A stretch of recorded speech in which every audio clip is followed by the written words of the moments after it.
Bien, vamos a dar inicio entonces. Buenas tardes a todos los participantes. Le damos la bienvenida desde el Ministerio de Salud y la Dirección de InfoSalud. Bienvenidos a la telecapacitación sobre trastornos del espectro de hipermovilidad articular, enfoque rehabilitador. Estamos a cargo del médico cirujano Karen Amaya del Instituto Nacional de Rehabilitación, doctora Adriana Rebasa Flores, Amistad Perú-Japón del Ministerio de Salud, invitados de la Dirección de InfoSalud. Antes de iniciar, indicamos que estamos compartiendo en el chat el registro de asistencia y los invitamos a enviar sus preguntas a través del chat de la plataforma Zoom y el canal de YouTube Telesalud Minsa Telecapacitaciones para absolverlas al término de la ponencia. Buenas tardes, doctora Karen. Quedamos atentos a su exposición. ¿Qué tal? Buenas tardes con todos.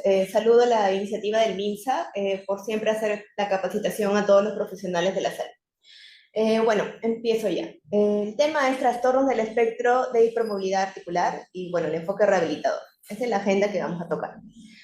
Cuando hablamos de hipermovilidad articular es simplemente hablar de un rango de movimiento de la articulación más allá de lo normal, que puede ser un hallazgo en el examen físico. Ahora, tenemos también síndromes genéticos que tienen o se asocian con alguna hipermovilidad articular. Por ejemplo, algunas enfermedades o trastornos del tejido conectivo, el síndrome de Ehlers-Danlos, síndrome de Marfan, síndrome de Loeys-Dietz, síndrome de Larsen y síndromes típico-rinofalángicos. Ahora, con respecto a miopatías hereditarias, también tenemos la miopatía de Bethlen, de Ulrich, entre otras también. El síndrome de Down también, dentro de sus características, también se puede encontrar hipermovilidad articular. Ahora, ¿qué con respecto a la historia? El primero que habló sobre hipermovilidad o que detectó hipermovilidad articular fue Hipócrates en el siglo IV a.C. Él observó en los pueblos escitas que tenían mayor movilidad en la articulación del hombro y en la articulación del codo. Luego, en 1967, ya Kirk es quien observa en un grupo de familias estos rasgos característicos de hipermovilidad y le denomina síndrome de laxitud ligamentosa familiar. En el año de 1973, Beighton, o Salomón Beighton, es el que hace su estudio en población africana y quien nos da ya los criterios de Beighton. Entre el 2000 y 2017 se habló de varios términos para la hipermovilidad articular. Se denominaba síndrome de hiperlaxitud articular, síndrome benigno de hipermovilidad articular, síndrome de hipermovilidad, e incluso se le llamó Ehlers-Danlos de tipo 3.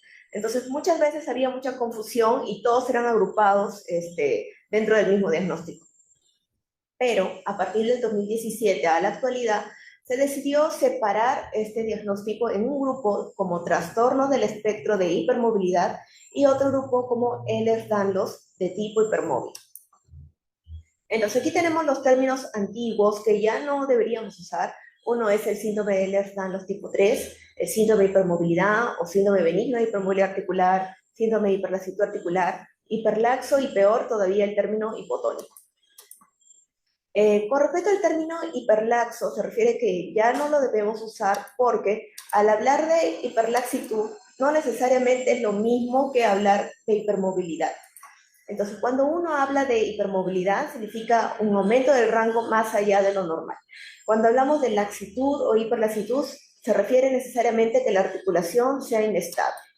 Entonces, no todas las articulaciones inestables van a ser hipermóviles. Por eso es que ya se prefiere no usar ese término de laxitud o hiperlaxitud.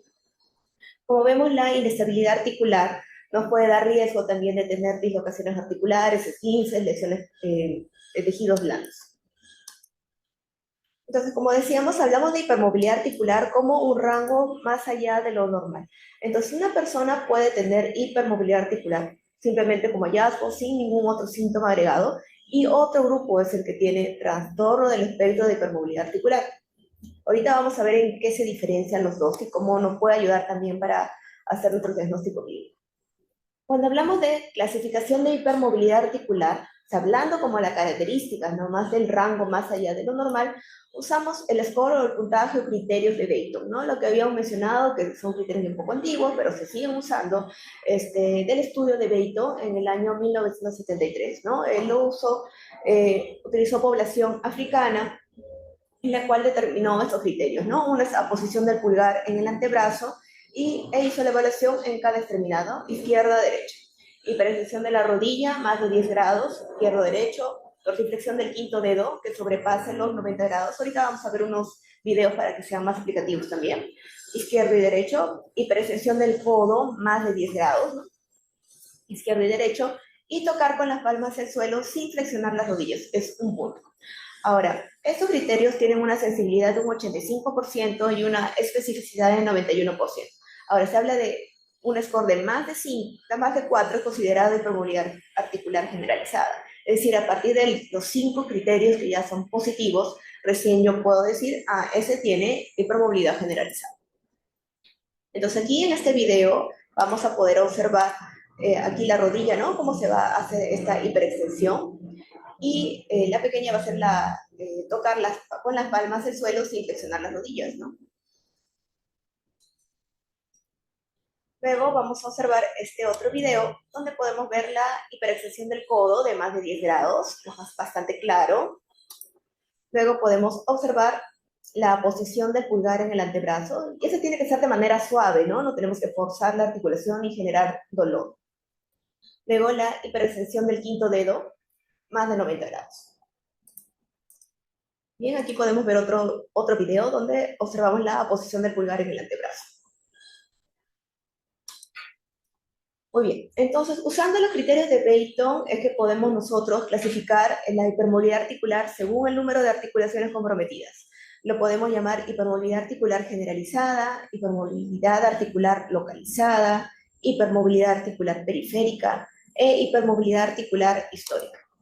Entonces, generalizada, habíamos dicho los criterios de Beighton a partir de 5 para arriba, ¿no? 5 puntos positivos para arriba es considerado ya hipermovilidad articular generalizada. Ahora, cuando hablamos de localizada sería menos de 5, ¿no? 4 o 3 o menos, ¿no? Entonces puede ser una hiperextensión, ¿no? De la rodilla, ¿no? El geno recurvatum, y ya es considerado como hipermovilidad articular localizada. Ahora, cuando hablamos de hipermovilidad articular periférica, eso se refiere a que sea esta hipermovilidad a nivel de manos y pies. Ahora, esto es común en niños, pero también hay que hacer un diagnóstico diferencial con el Ehlers-Danlos de tipo vascular, donde también podríamos encontrar como un rasgo característico esta hipermovilidad periférica. Luego tenemos la hipermovilidad articular histórica. Esta se refiere a pacientes ya adultos que se piensa que de pequeños pudieron haber tenido hipermovilidad articular y de repente al momento no cumplen con los criterios de Beighton, pero se puede hacer uso de este cuestionario, un cuestionario de los 5 puntos de Hacking y Graham, donde aquí lo vemos más grande, donde tiene algunas preguntas en relación a los criterios de Beighton, ¿no? Por ejemplo, ¿puede o pudo alguna vez tocar el piso con las palmas de las manos sin flexionar las rodillas? ¿Puede o pudo alguna vez doblar el pulgar hasta tocar el antebrazo? Durante la infancia, divertía a sus amigos contorsionando su cuerpo de maneras extrañas o haciendo splits, que son aberturas de piernas. Durante la infancia o adolescencia, se dislocó el hombro o la rótula más de una vez, y si se considera doblemente articulado. Entonces, cuando tenemos respuesta afirmativa de 2 o más preguntas, también nos da una sensibilidad del 84% y una especificidad de 80%.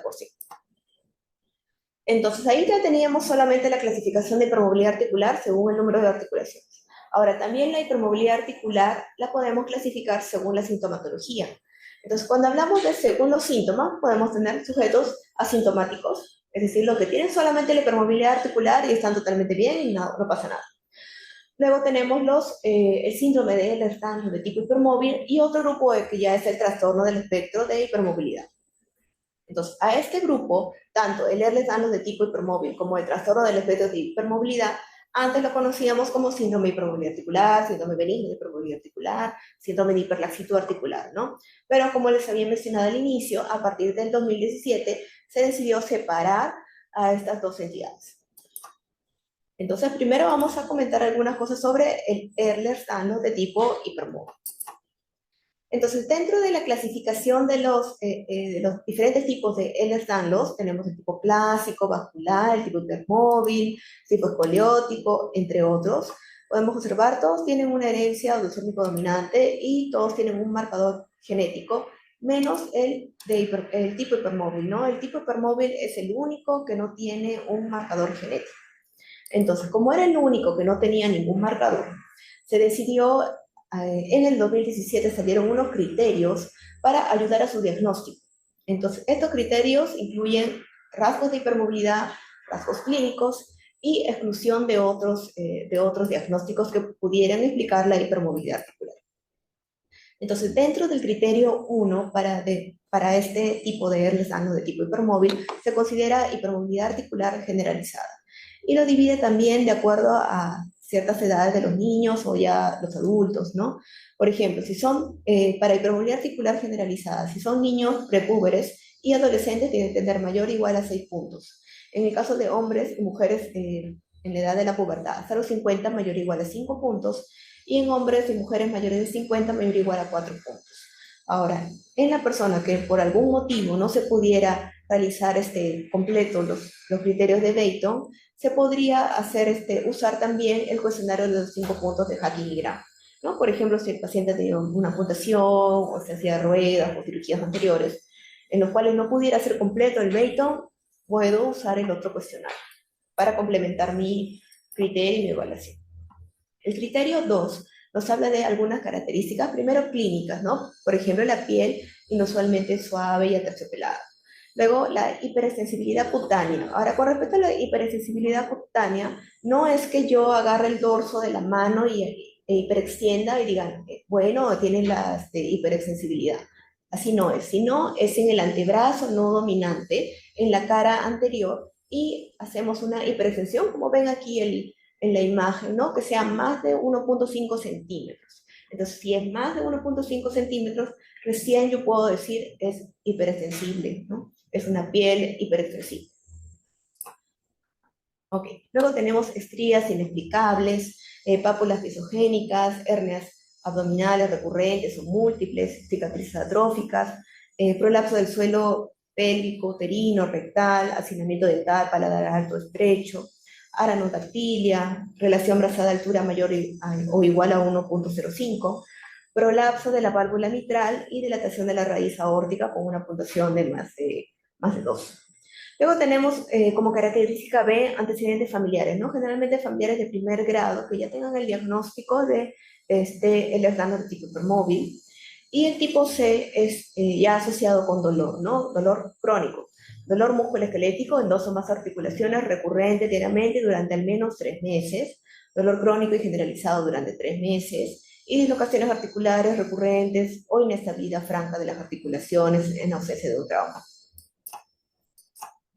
Luego tenemos el criterio C, en el cual sí deben cumplirse todos, que es más descartar otros diagnósticos, ¿no? Por ejemplo, otros tipos de Ehlers-Danlos, otras enfermedades del tejido conectivo como lupus, artritis reumatoide, y otro diagnóstico en el cual de repente haya hipotonía o laxitud, en la cual puede haber confusión, ¿no? Entonces, por ejemplo, no existe un síndrome de Down más Ehlers-Danlos de tipo hipermóvil, ¿no? Es síndrome de Down ya que dentro de sus características puede tener articulaciones hipermóviles, ¿no?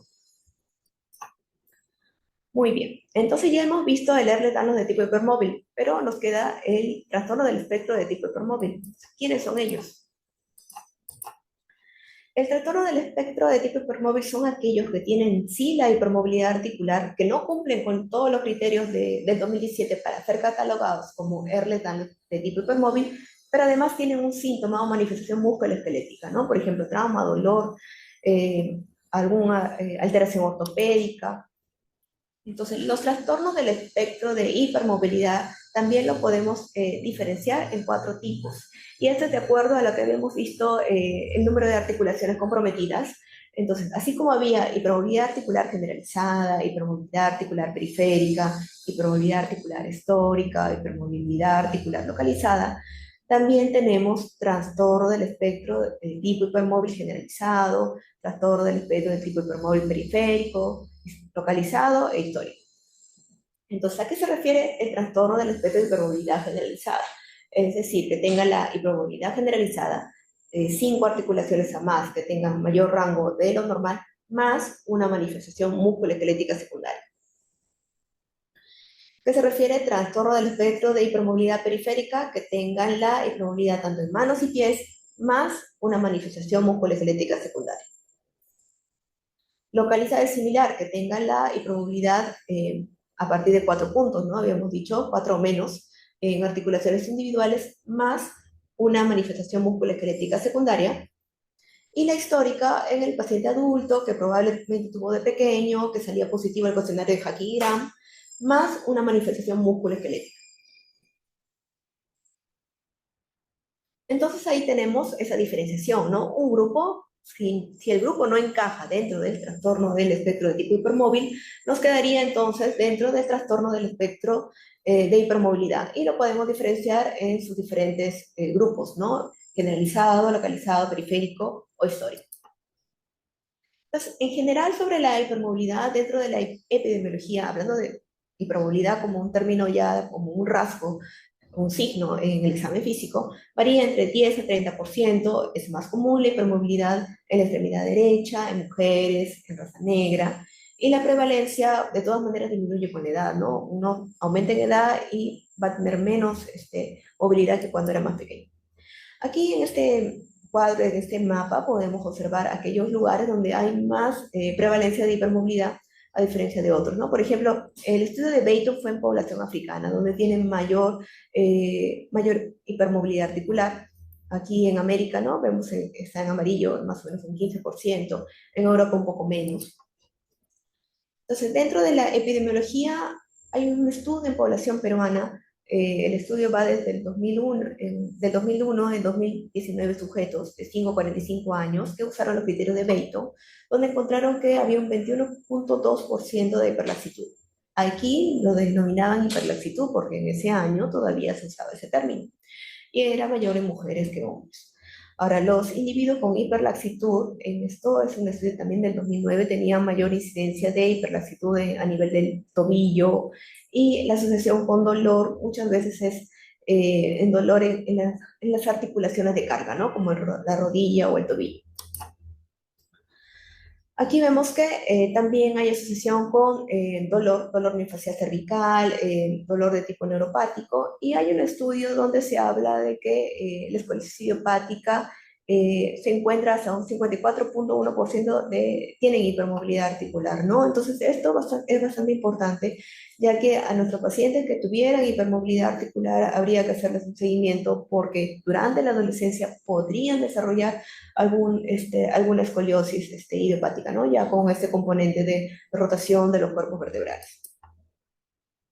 Este es otro estudio que nos habla de estudiantes universitarios. Este ya es un estudio del 2021, donde ya menciona de que la prevalencia de hipermovilidad articular generalizada va de 12.5 a 26%, y en el estudio del Reino Unido nos habla de que un 3% de población de su población tienen trastorno del espectro de hipermovilidad, ¿no? Entonces, este estudio ya nos introduce ya este término, ¿no? En los términos nuevos, trastorno del espectro de hipermovilidad. Entonces, esta hipermovilidad puede también tener comorbilidades con artritis inflamatoria, trastorno del desarrollo de la comunicación, se habla también de TDAH, TEA, menorragia, dismenorrea, esclerosis idiopática del adolescente. Con respecto a la patogénesis, bueno, no hay algo específico, si bien no había un marcador genético, nos habla de mutaciones en algunos genes, ¿no? El gen TNXB, también nos habla de deficiencia de la proteína tenacin X. Ahora, también se menciona que hay una proporción anormal de colágeno. En estos pacientes no es que les falte colágeno o que necesiten un suplemento de colágeno, sino es simplemente que tienen una proporción anormal del colágeno tipo 3 sobre el tipo 1. El tipo 1 es el colágeno que generalmente encontramos en tendones, cápsula articular, piel, huesos, receptores nerviosos, y el tipo 3 es en los lugares donde necesitamos mayor distensión, como en los intestinos y los vasos sanguíneos. Entonces, en la persona que tiene hipermovilidad articular, en los lugares donde tiene la articulación más móvil, en vez de tener más colágeno tipo 1, tiene un poco más del colágeno tipo 3, ¿no? En cuestión de proporción, pero no significa que le falte o que necesite suplementos de colágeno. Ahora, también vamos a encontrar en la hipermovilidad o incluso en los trastornos del espectro de hipermovilidad alteración de la propiocepción, ¿no? Ahora, la consecuencia de la proporción alterada es que llega la información al sistema nervioso central de forma deficiente o retardada, lo que produce una inadecuada protección muscular y hay un incremento del riesgo de daño y una recurrencia y persistencia del dolor. Entonces también se menciona dentro de la patogénesis, aquí hay una disfunción del sistema autónomo o del sistema nervioso autónomo, que se van a encontrar alterados. Por eso van a haber alteraciones a nivel del sistema entérico, alteraciones a nivel del sistema simpático, como las reacciones hacia el estrés o cómo controlar el estrés, y el sistema parasimpático que nos proporciona mayor equilibrio en reposo, ¿no? Entonces va a haber una alteración de los tres. Ahora, con respecto a la genética, habíamos mencionado que no hay un marcador específico, pero sí hay se menciona de una herencia autosómico dominante débil, ¿no? Por eso es que en familias podemos encontrar hipermovilidad o el trastorno del espectro de tipo hipermóvil o el mismo Ehlers-Danlos de tipo hipermóvil. Ahora, con respecto al dolor, en el trastorno del espectro y en el síndrome de Ehlers-Danlos de tipo hipermóvil, generalmente el dolor es más frecuente en las articulaciones donde hay mayor carga. Es por eso que muchas veces vemos a niños, sobre todo, que se quejan de dolor en las rodillas, en las piernas, sobre todo en las noches, después de haber hecho actividad física, correr, hacer educación física en el colegio, pero reposan o les ponen una frotación y les pasa el dolor, ¿no? Y eso se debe a que este sobreestiramiento de la articulación, por ejemplo, en la rodilla que se da más al recurvato, nos va a producir microtraumas repetitivos que van a generar una inflamación y por ende es que el paciente va a presentar el dolor. Entonces vamos a ver acá sobre la clínica, tanto del Ehlers-Danlos de tipo hipermóvil como del trastorno del espectro. Entonces, para la clínica tiene que tener de todas maneras la hipermovilidad más manifestaciones secundarias, ¿no? Puede ser manifestaciones de trauma, macrotrauma o microtrauma. Una de ellas es el dolor crónico también, el dolor crónico que es recurrente, como les había mencionado antes, en articulaciones sobre todo de carga, rodillas, tobillos. La propiocepción se encuentra alterada. Muchas veces hemos visto en la consulta a niños que les mencionan, ¿no? Que me parece que es torpe, que se cae cada rato, pero no mete los pies, ¿no? Simplemente no tiene buen equilibrio, ¿no? Y esto es consecuencia de la propiocepción alterada que se asocia con esta hipermovilidad y este trastorno del espectro de hipermovilidad o el mismo Ehlers-Danlos de tipo hipermóvil. Ahora, no solamente tiene pobreza en su coordinación motora gruesa, sino también dificultad en la coordinación motora fina. Por eso es que hay problemas de repente para agarrar el lápiz, o se cansa al escribir, o dificultad en el uso de las tijeras, o otros instrumentos también de grafomotricidad, ¿no? En el colegio. Ahora, otros rasgos musculoesqueléticos que podemos encontrar en estos pacientes pueden ser el pie plano flexible, ¿no? Deformidades como cifosis, escoliosis o hiperlordosis, eh, displasia de desarrollo de caderas, que también podría asociarse, o un retraso también al caminar o al iniciar la marcha.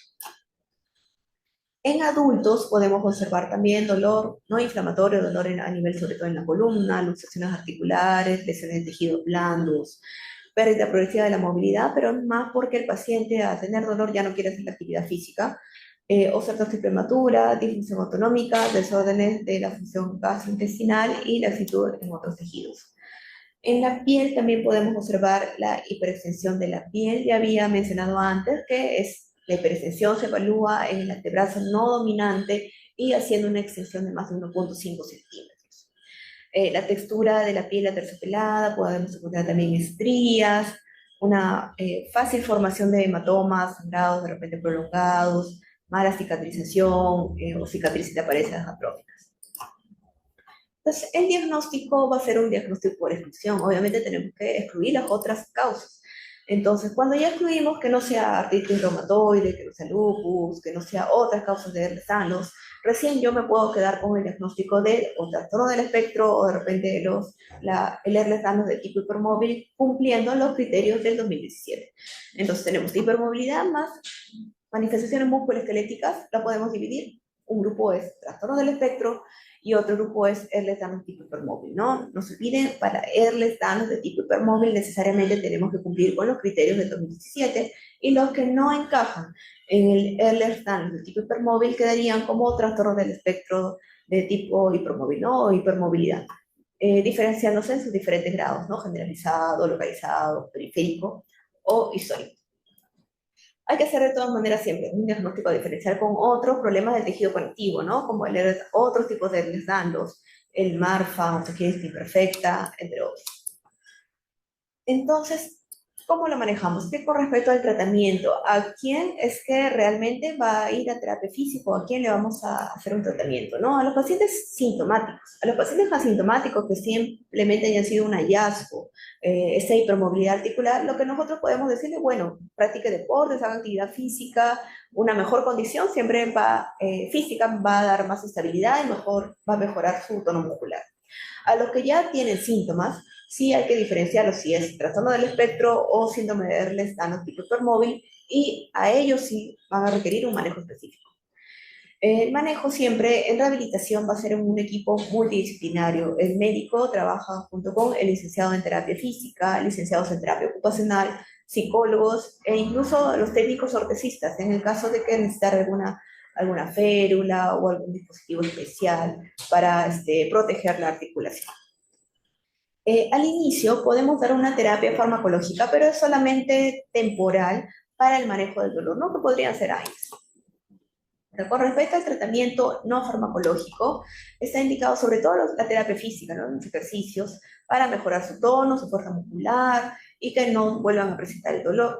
También podemos usar de repente taping, ¿no? Para también ayudar a dar mayor estabilidad a la articulación y propiocepción también. Incluso se menciona también dentro del manejo uso de TENS o proloterapia o alguna prenda compresiva, de repente zapatos o plantillas ortopédicas en el caso de que tuviera alguna alteración de la pisada, ¿no? Porque habíamos dicho que podría asociarse a pie plano valgo flexible. Entonces, dentro de las intervenciones no farmacológicas, lo primero es la educación. Hay que educar tanto al paciente como a la familia. Hay que mencionarles que la hipermovilidad articular, bueno, de todas maneras va a disminuir con la edad, es una condición que lo ha heredado, ¿no? de los familiares, pero igual ellos conforme han crecido, han disminuido su flexibilidad, entonces el niño conforme va a crecer, va a disminuir su hipermovilidad. Ahora, lo que sí tiene que hacer es ejercicio de forma continua para que no tenga dolor, porque en el caso de que un paciente esté totalmente desacondicionado, tenga una vida muy sedentaria y de pronto haga alguna actividad física, allí es donde se va a empezar a manifestar dolor articular o musculoesquelético. Entonces el ejercicio o ya la parte de la terapia física incluye fortalecimiento muscular. Si tiene dolor, obviamente al inicio la terapia tiene que ser enfocada a disminuir el dolor. También se habla de terapia cognitivo-conductual en el caso de pacientes ansiosos, fibromialgicos, ¿no? Un apoyo de psicología. Dentro de los ejercicios de fortalecimiento están los ejercicios de cadena cinética cerrada. También puede ser ejercicios con bandas elásticas, como vemos en la imagen, donde ayudan a incrementar las fibras de tipo 1, que son las fibras rojas, las que la que se agotan menos, la que dan mayor soporte a la columna, al tronco y mejoran el tono. Ahora, los ejercicios no tienen que provocar dolor.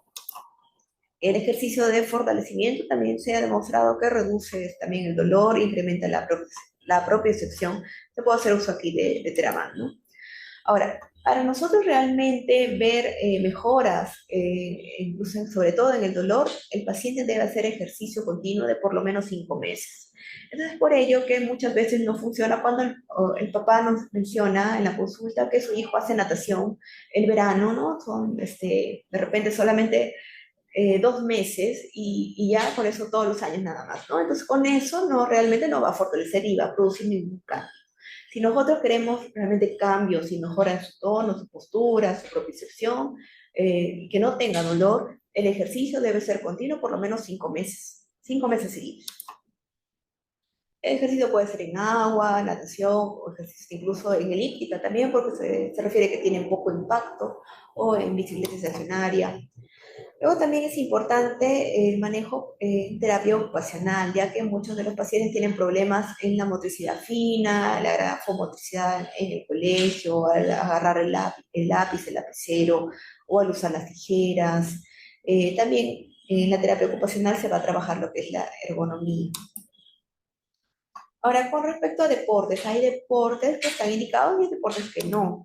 En aquellos deportes que tienen riesgo de daño son aquellos deportes de contacto, ¿no? Por ejemplo, el fútbol americano, el rugby. Ahora, los deportes como la gimnasia y el ballet profesional lo que hacen es aumentar este rango articular, ¿no? Entonces, si el paciente ya tiene hipermovilidad articular, entonces no es recomendable que practiquen esos deportes. Lo que sí están recomendados son ejercicios que sean de fortalecimiento. Puede ser natación, de preferencia que haga todo el año, ¿no? Pero ya habíamos dicho que por lo menos 5 meses de ejercicio continuo. Pilates, tai chi, qigong, yoga, danza, ¿no? La idea es que haga un ejercicio que no le produzca dolor y también motivar a los niños, sobre todo, a que hagan una actividad que les guste, ¿no? Por ejemplo, si no le gusta natación, es imposible obligarlo a decir, no, vas a hacer natación todo el año, ¿no? Entonces va a ir con una, molesto y no va a ser tan efectivo tampoco.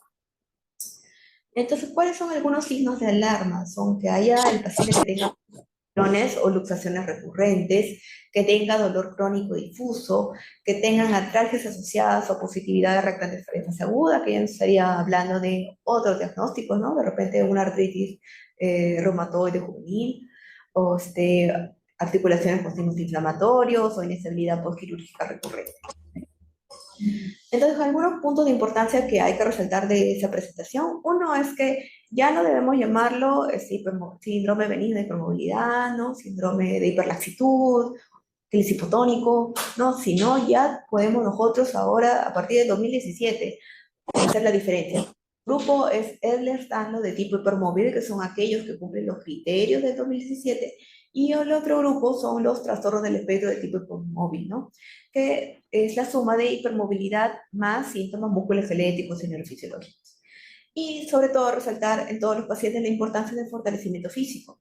De todas maneras, a pesar de que tenga dolor, poco a poco disminuir el dolor, pero ir incrementando la actividad física, ya que el sedentarismo al final va a producir mayor dolor y mayor desacondicionamiento del paciente. Muy bien, eso es todo. Si tienen alguna pregunta.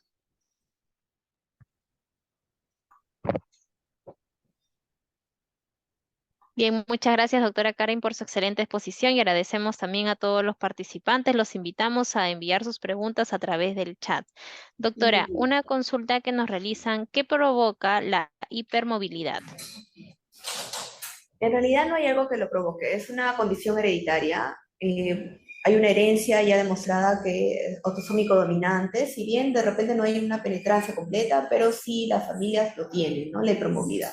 Ahora, otra cosa sería de que una persona, por ejemplo, se dedique al ballet profesional, al gimnasio profesional, ¿no? Entonces ahí ya serían una hipermovilidad adquirida, ¿no? Entonces es muy distinto. Entonces, lo que estábamos hablando ahorita es ya hablándose de una condición hereditaria. Muchas gracias, doctora. Una consulta que nos realizan también es, ¿qué pasa si no se trata la hiperlaxitud? Ah, ya. Primero, bueno, ya no hay que llamarle hiperlaxitud, hay que llamarle hipermovilidad articular. Si el paciente simplemente, o la persona en realidad tiene simplemente hipermovilidad articular, lo que sí es recomendable, indicación de que haga actividad física, que haga deporte, sobre todo deporte de fortalecimiento, puede ser natación, pilates. Bueno, ahora, una cosa es simplemente tener la hipermovilidad y otra cosa ya es tener el trastorno del espectro de hipermovilidad, que serían manifestaciones secundarias, ¿no? O que tenga dolor o que tenga mala postura, de repente una postura cifótica, ¿no? Entonces, a la larga, sí, si tiene una mala alteración de su postura, lo que al inicio puede ser reductible o corregible, ¿no? Con ejercicios simplemente de terapia física o algún tipo de ejercicio, se puede volver ya estructurado y puede requerir ya un manejo mayor por rehabilitación, ¿no? De repente algún uso de un corset, inclusive un corset ya rígido, ¿no? Entonces sí hay que tener en cuenta eso. Gracias, doctora. Otra consulta que nos realizan es, ¿hay una edad límite para diagnosticar la hipermovilidad articular, inclusive en adultos?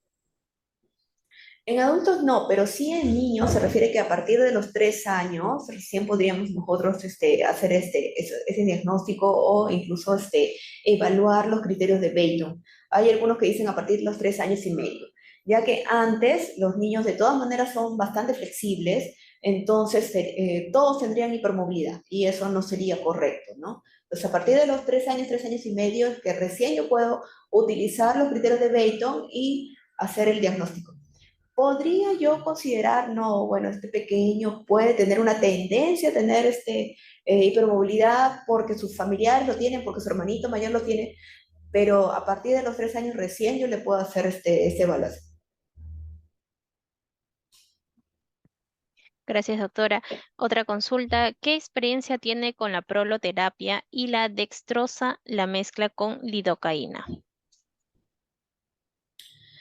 Bueno, generalmente la proloterapia sí es muy buena, pero lo podemos usar sobre todo en adultos, ¿ya? ¿No? Cuando ya tienen esta inestabilidad de la articulación.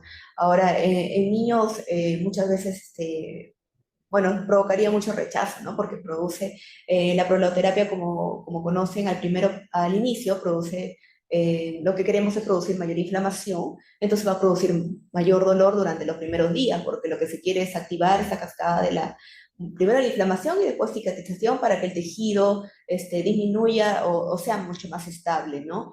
Entonces, en niños como que no está indicado. Igual, como les menciono, produciría más dolor. En el adulto sí lo podemos usar. Igual tenemos que explicarle al paciente adulto que los primeros 3 días le va a producir dolor, incluso se recomiendan paracetamol para disminuir el dolor durante los primeros días, porque el efecto de la dextrosa de por sí queremos que produzca mayor inflamación para que el cuerpo posteriormente cicatrice. Ahora, con el uso de la lidocaína, sí se puede usar lidocaína, pero en realidad es lo mínimo, ¿no? Tiene que ser el efecto de la destroza, combinada en realidad con el cloruro de sodio. Bien, doctora, vamos a finalizar con esta pregunta que nos indican, ¿y hasta qué edad se podría decir que la persona presenta hipermovilidad? Como habían visto en los criterios, son incluso personas adultas de más de 50. A una persona adulta le podemos hacer el cuestionario de Hacky-Gram, en el cual podemos hacerle las preguntas si ha tenido mayor latitud de pequeño, ¿no? Si podía abrirse de piernas de pequeño, si podía hacer posturas extrañas. Entonces, sí, sí pueden ser pacientes adultos, ¿no? Que haciendo el cuestionario de Hacky-Gram. Y sería hipermovilidad articular histórica. Bien, agradecemos a los participantes por las preguntas realizadas. Gracias, doctora Karen. ¿Tendría alguna recomendación final para nuestros participantes? En general, a todos sí les recomendaría ya quitar el término de hipotónico, hiperlaxo y empezar a usar más el término de hipermovilidad articular. Incluso si ustedes buscan bibliografía en inglés, lo van a encontrar como hypermobility, ya no como hyperlaxity. Entonces, ya habíamos mencionado que hablar de hipermovilidad es hablar de una articulación con un rango más allá de lo normal y no necesariamente tiene que ser inestable. Y recomendar a todos los pacientes, ¿no? La actividad física, que eso es lo que va a ayudar de todas maneras a mejorar, no solamente al que no tiene síntomas, sino sobre todo al que tiene síntomas. Bien, muchas gracias, doctora Karen, médico cirujano del Instituto Nacional de Rehabilitación, doctora Adriana Rebasa Flores, en Misa, Perú, Japón. Ha sido un gusto tenerla con nosotros y esperamos que nos pueda volver a acompañar en una siguiente oportunidad.